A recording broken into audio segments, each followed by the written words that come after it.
กินเลยเนาะมันเป็นหน่อไม้บงน้ำตาลเนาะมันจะหวานบ่มีขมเนาะเป็นพิเศษแบบหนึ่งเนาะยำแรกยำพ้นกับหวานอันนี้ก็หน่อบงหวานแท้เมื่อนี้เนาะเฮาสิพาพี่น้องไปเบิ่งกอหน่อไม้ของพ่อใหญ่อื่นเนาะที่ว่าเป็นหน่อไม้บงน้ำตาลหน่อไม้บงหวานเนาะที่ว่าเป็นแบบพิเศษอันหนึ่งเนาะหลายบอนกับบ่ค่อยมีดอกเนาะหลายคนอาจจะบ่รู้จัก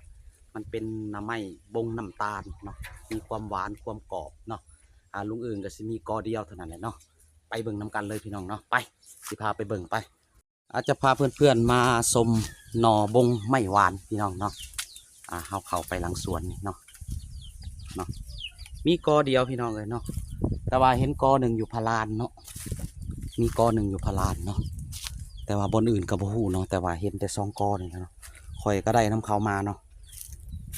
ได้น้ำเขามาได้นี่เนาะพี่น้องเนาะเป็นหน่อบงหวานเนาะหน่อบงหวานเนาะ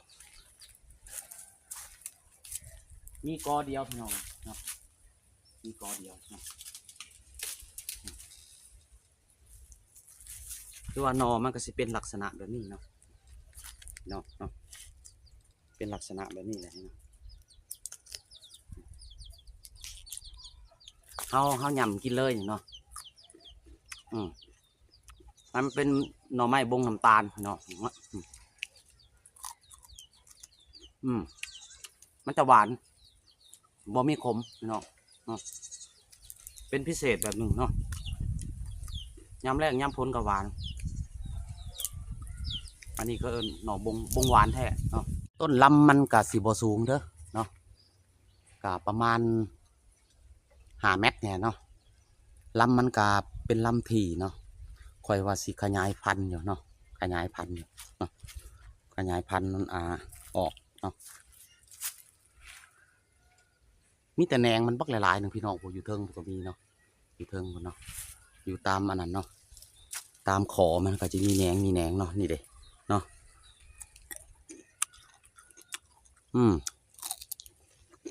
แค่พี่น้องบ่ค่อยเห็นเนาะคอยกับคอน้ำเขาได้กอเดียวนี่เนาะนี่ก็เป็นหน่อมันเนาะ